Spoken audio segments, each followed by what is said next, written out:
times and one more. It's folks, your boy Jailbird the Illest. I'm going to turn it over to my boy PapiTone for the first fight of the night. Alright, first fight of the night. We got Karo the Heat Parisyan versus Dustin Hazlett. This has submission of the night written all over it. Both of them are really good on the ground. On stand-up, I mean, they're kind of evenly matched, but I think Karo is going to win this just because when he goes to the ground, he's not going to get submitted, and he's just really good at maintaining control of his opponent on the ground and staying top-heavy, and I think that's where he's going to get the decision win on this. Okay, I'm going to have to just go ahead and step in there because all I could do not to say, what do you mean they're about even in stand-up? Are you serious? I mean, I'm sorry, Karo, I am not a big fan. Because your homeboy right here is always for you, and I'm just like, really? Why are you holding it down? But yeah, I mean, I'm going to tell you, I'm saying Dustin Hazlett, maybe the submission of the night from him. I definitely don't see it going to distance, or if it does get a distance, I'm still seeing the decision going to Dustin Hazlett, but it's not going to be a stand-up fight that Dustin will win. It will be him on the ground. You know, if it proves me otherwise, it's fine, but anyway. Well, I'm going to say, you know, Dustin Hazlett, excellent submissions. Not a fan of Karo Parisyan, but because you know he might have a panic attack in the middle of the ring and might need his Xanax or something. Because he can't take his medications. But I do think Karo Parisyan is. I think he's just gonna ground a win out. He's gonna take him down each round. I don't see him submitting him, but I do see him pointing him out. And as you know, the judges are kind of suspect in UFC, so I'm about to get this Karo Parisyan unanimous decision, folks.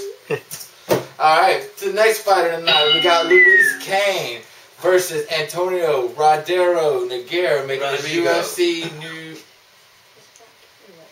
Yeah, that's his brother, sir. There's two. All right. There are twins. There is a little bit of difference, though. So he's making his UFC debut. He's coming off a five win streak. Luiz Kane. He's only lost once in the UFC, and that was a disqualification when he needed the Sandman when he was down. But I really see Luiz Kane maybe better stand up, but the Nogueiras have got iron jaws foes. I see him taking him down, either submitting him with an anaconda choke or maybe an armbar via second round. Party girl. All right, look, I am all fond of the Nogueira twins, despite the differences in middle names. However, I've watched the videos and I've watched some of the fights of Nogueira, and I don't know. I mean, there's a reason why he's not in the UFC before now. There really is. He's not at the standard of his brother. Not yet. Not saying he might not get there, but he's lighter.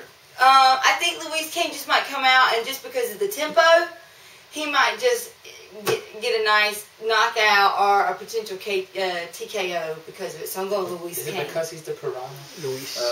Yeah, I got to go with Luiz Kane as well. I mean, they're both really good fighters, but Luiz Kane has beat better quality fighters. I mean, he could prove me wrong. I mean, but I'm just saying, Luiz Kane is where you need to put your money. Kane. Thoughts anybody else is it? All right, on to the next fight. We got Amilr Sadolloh versus Phil. What is it? The New York Badass. Baroni. Sounds like pepperoni, but without the pepper. Okay, despite whatever you think about the last stoppage, early, not early enough, Amilr just he has not lived up to the hype, and I don't know if it's because he's been so long out of the octagon since winning the show. Unless he comes with his A game, I see Phil Baroni winning a decision, if not a TKO, and screaming all the way home about how he's the fucking best ever. Baloney. Alright. Jailbird. All I heard was tell him to stop. Tell him to stop. Alright, focus on this one. Phil Baroni's getting armbar second round. That's all I gotta say about this one. Oh my gosh. Okay, so I thought I may be the only person not picking Phil Baroni, but let's just say this. Don't get me wrong, man. He used to be the best ever. Well, yeah, and he's got some power, and a suspect, but I mean, did you see him fight Joe Riggs? Oh yeah, I mean, it was like he didn't even. It's like Phil his Baroni body has no was there and his mind stamina was because he uses all his stamina dancing to his really gay music he comes out to. Okay, and his really gay robe that he wears. That's where he spends all his stamina. Log cabin, no offense. Keep going. I got a log cabin in my chance. Okay, yeah. So you're saying Amilr? Sadolloh, second round armbar. Okay, Ooh. I think this too. I think that Amilr can pull out a win because not only the cardio of Baroni is a little suspicious. Same thing Jailbird said about Jervix fighting things. But I think that if Amilr can avoid, and I think he's good, he's a little bit passive, you know, with things. He's a little bit silly. So he likes to buy a little bit and this and that. I think that's good enough for Phil Baroni in that he can catch him, take him down, and submit, you know, the big biceps, whatever. So, that's my thing. They ain't 22, so. No 22. All right, Joe Burrow.